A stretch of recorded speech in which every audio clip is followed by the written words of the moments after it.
अब जैसे ये परमात्मा सचखंड से चलकर आता है, वो 3 प्रकार से अपने जीव शरीर की स्थिति में 3 प्रकार के शरीरों में काम करता है। मनुष्य सदृश ही है वह। जैसे एक शरीर में तो सतलोक में रहता है, स्थायी रूप में, करोड़ सूर्य मिला दे, करोड़ चंद्रमा उसके एक रोमकूप में, इतनी रोशनी है, वो भी फीकी पड़ जा समझो। और तख्त पर विराजमान है, जैसे राजा बैठता ऐसे मुकुट वगैरह धारण करके परमात्मा, ऊपर सफेद छत्र है, सफेद मुकुट है परमात्मा का, सफेद ही सिंहासन है सारा उसका, वहाँ विराजमान है।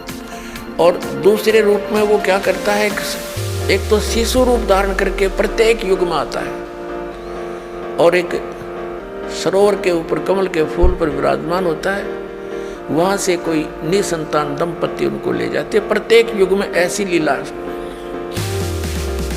और फिर वो कुंवारी गायों का दूध पीता है, कुंवारी गायें दूध देती है, परमात्मा पीते हैं, उनकी परवरिश की लीला ऐसे पूरी होती है। उन कुंवारी गायों में दूध कहाँ से आता है, सतलोक से आता है। और फिर ये तो मालिक की दूसरी स्थिति हुई शरीर की, फिर धीरे धीरे बड़े होते हैं, छोटी आयु में ही प्रचार शुरू कर देते हैं, परमात्मा अपने जो उद्देश्य लेकर आते हैं। वेदों में लिखा है कि परमात्मा सतलोक से चलकर आता है, ऊपर तीसरे मुक्ति धाम में रहता है सतलोक में, वहाँ से गति करके आता है और यहाँ अच्छी आत्माओं को मिलता है। किस उद्देश्य से आता है, उपदेश करने के लिए, तत्व ज्ञान समझाने के लिए आता है।